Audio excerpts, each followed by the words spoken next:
आपको अमरनाथ यात्रा का इतिहास बताने के लिए मैं लेके चल रही हूँ।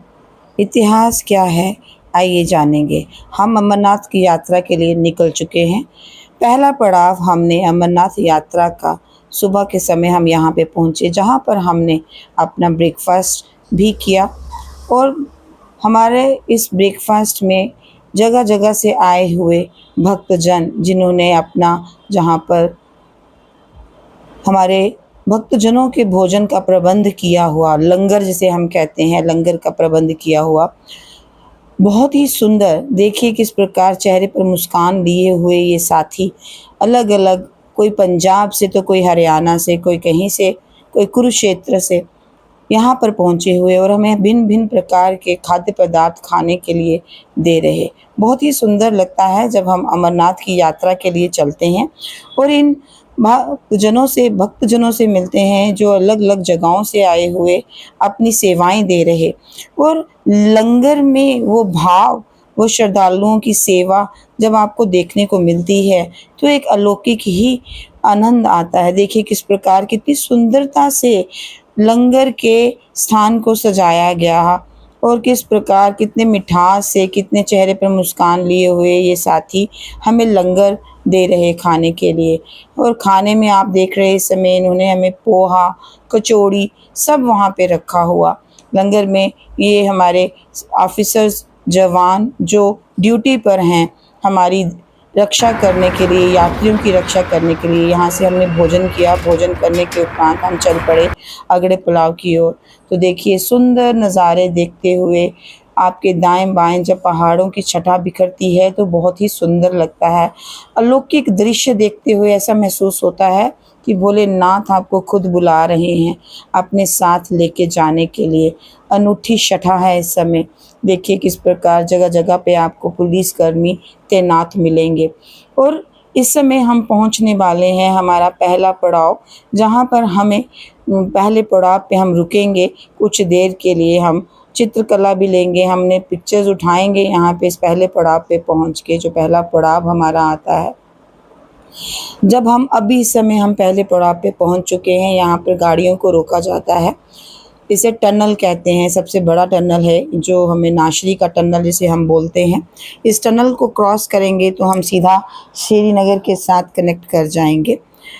यहाँ पर इस टनल पर हमने थोड़ी देर के लिए अपनी गाड़ी को रोका और रोकने के उपरांत हमने अलौकिक दृश्य, जो चारों ओर पहाड़ियों के दृश्य दिख रहे थे, उसके कुछ पिक्चर्स उठाए। ये समय में मैं फ़ोटोग्राफी करती हुई यहाँ पे कुछ हमने मनोरम दृश्य उठाए ताकि हमें एक यादगार रह जाए कि हम किस प्रकार अमरनाथ की यात्रा हंसते खिलखिलाते हुए करते हुए निकले थे। और अब इस समय हमने नाशरी टनल क्रॉस कर लिया है और हम चल पड़े हैं भोलेनाथ के नगरी अमरनाथ की ओर। श्रीनगर के पास पहुंचने वाले हैं इस समय हम।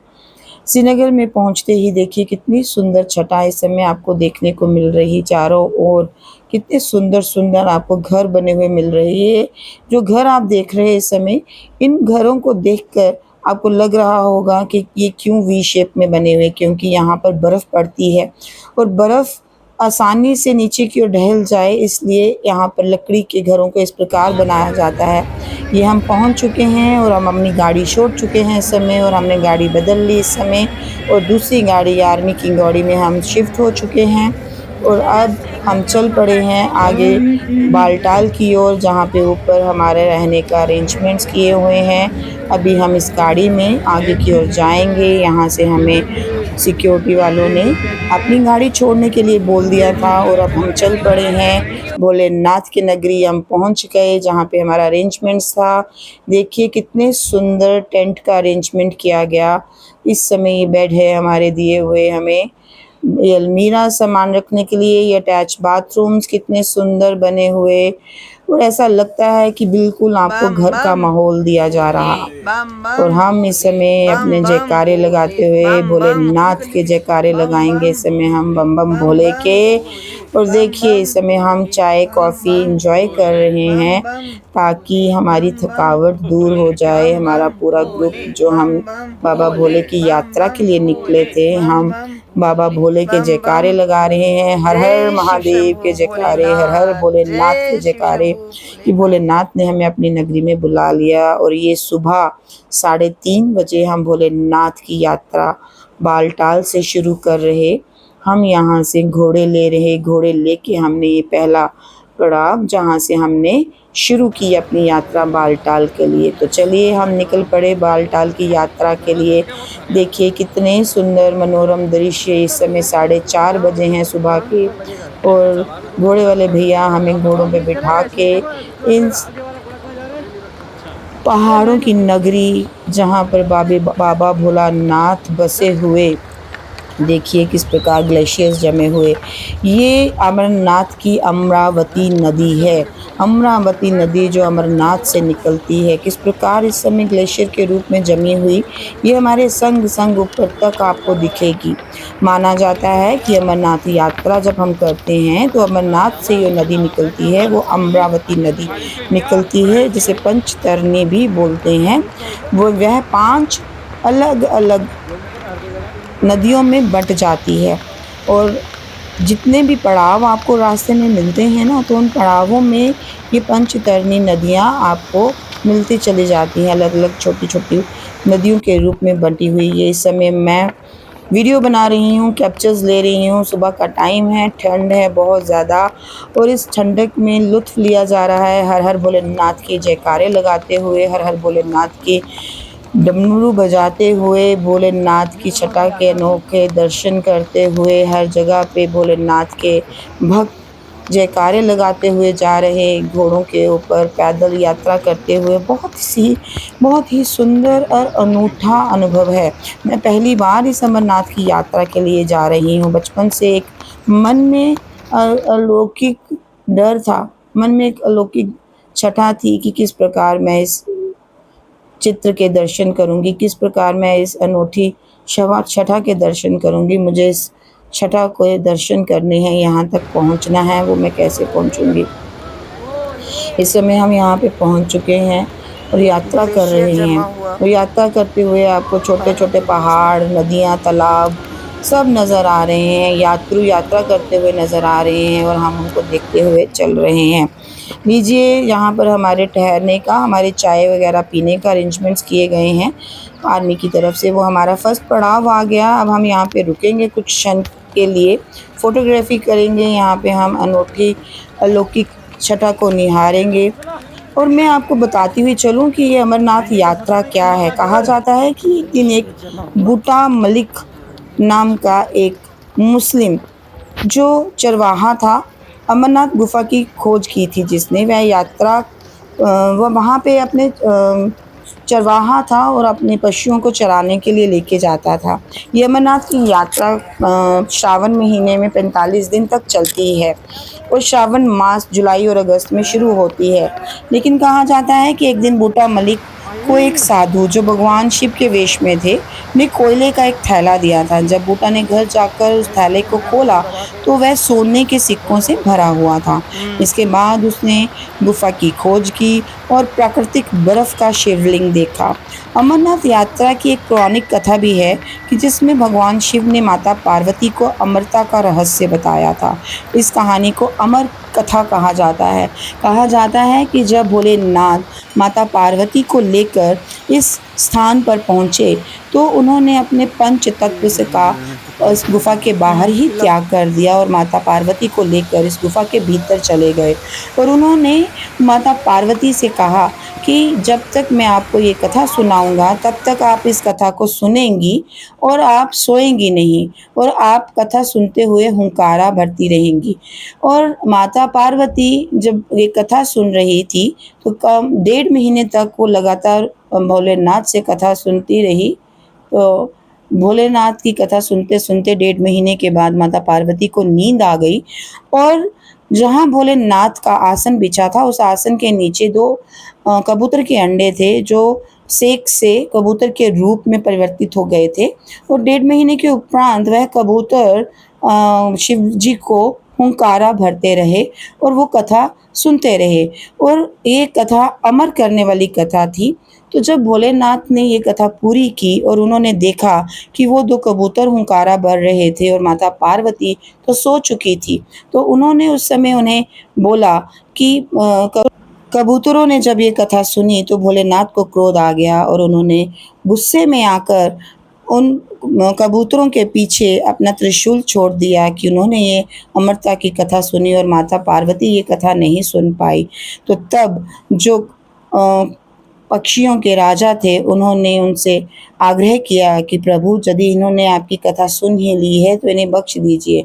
माना जाता है कि जब हम वहाँ पर पहुँचते हैं और जिस श्रद्धालु को वहाँ पर कबूतरों के दर्शन हो जाते हैं, जिस श्रद्धालु को वहाँ पर बाबा भोलेनाथ के इन 2 कबूतरों के दर्शन होते हैं, वह बहुत ही सौभाग्यशाली होता है। तो मैं आपसे साझा करना चाहूँगी कि जब हम यहाँ पर पहुँचे तो हमें बाबा भोलेनाथ के मैं आपसे साझा करना चाहूँगी कि जब हम यहाँ पर पहुँचे तो हमें बाबा भोलेनाथ के दर्शन भी हुए और बाबा भोलेनाथ के शिवलिंग के दर्शन तो हुए ही हुए, साथ में हमें कबूतरों के दर्शन हुए। और जब ऊपर से वो अमृत वर्षा बरसती है और आपके ब्रह्मरंध्र द्वार पर टपकती है तो एक अलौकिक ही आनंद आता है।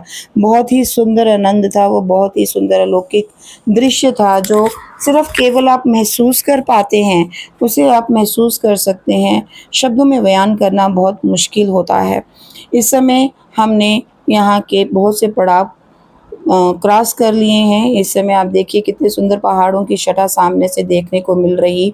हम पहुँचने वाले हैं अपने पड़ाव के ऊपर। यहाँ पर हमने चाय पी। इस समय मेरा छोटा भाई आकाश भी यहाँ पहुँच चुका था, जिसने हमारे साथ थोड़ी देर के लिए यहाँ पर रेस्ट की। जो हमारे रहने के लिए, हमारे यहाँ रुकने के लिए अरेंजमेंट्स किए थे, यहाँ पर हमने रुक के थोड़ा-सा विश्राम किया, चाय पी और थोड़ी देर के लिए रेस्ट की, ताकि हम आगे यात्रा के लिए थोड़ा-सा अपने आप को तैयार कर पाएँ। फिर निकल पड़े हम आगे की ओर, घोड़ों की टप-टप करते हुए घोड़े चल पड़े। ये देखिए किस प्रकार शेषनाग का घेरा पड़ा हुआ दिख रहा। शेषनाग पहाड़ी है ये। और अब हम पहुंच गए हैं, बाबा की अमर गुफा के दर्शन हो रहे हैं सामने। बहुत सुंदर गुफा, देखिए कितनी सुंदर गुफा कि हर तरफ ये आपको शेषनाग पहाड़ी दिख रही, जिसमें शेषनाग पहाड़ी को क्रॉस करते हुए ये है बाबा अमरनाथ गुफा। बाबा अमरनाथ के दर्शन करिए, कितने सुंदर दर्शन हैं। और बाबा यहाँ पर अपनी धुनी लगाए हुए श्रद्धालुओं को यहाँ पर पहुँचकर एक असीम आनंद की अनुभूति होती है। जितना मैंने सोचा था कि इस अमरनाथ की यात्रा बहुत कठिन होगी, परंतु बाबा भोलेनाथ ने इस कठिन यात्रा को इतना आसान कर दिया कि यहाँ पर पहुंचकर मुझे ऐसा लगा कि जैसे बाबा भोलानाथ खुद अपने साथ मुझे अपनी गोद में उठाकर लेके चले गए और वहाँ पर पहुँचा दिया, और मुझे महसूस ही नहीं होने दिया कि हमने ये यात्रा करी है। और अब हम निकल चुके हैं वापस। यात्रा करके दर्शन कर लिए हमने बाबा भोलेनाथ के। बम बम भोले, हर हर महादेव। और अब हम वापस चल पड़े हैं बाबा अमरनाथ की यात्रा करके वापस की ओर। देखिए किस प्रकार हर तरफ पहाड़ों से घिरा हुआ ये क्षेत्र कितना सुंदर लगता है। ऐसा लगता है कि कुछ देर के लिए यहीं पे थम जाएं, कुछ देर के लिए यहीं पर ठहर जाएं। चारों ओर आपके ग्लेशियर्स हैं और बर्फ़ के ये ग्लेशियर्स आप एक अनोखी अनुभूति देते हैं, ठंडक भरा आभास देते हैं। मन करता है कि मैं यहीं पे रुक जाऊं, मन करता है मैं यहीं पे ठहर जाऊं। देखिए चारों ओर कितना बड़े ग्लेशियर्स हैं यहाँ पर। और यहाँ पे थोड़ी सी डस्ट होती है, डस्ट की वजह से ये ग्लेशियर्स ढक जाते हैं और हल्की मिट्टी से ढके हुए कारण सारे ग्लेशियर्स विजिबल नहीं हो पाते। लेकिन देखिए कितना सुंदर ग्लेशियर्स आपके साथ साथ चल रहा है। जहाँ जहाँ पे आप यात्रा करते हुए निकल रहे, साथ में आपके ग्लेशियर्स चल रहे हैं।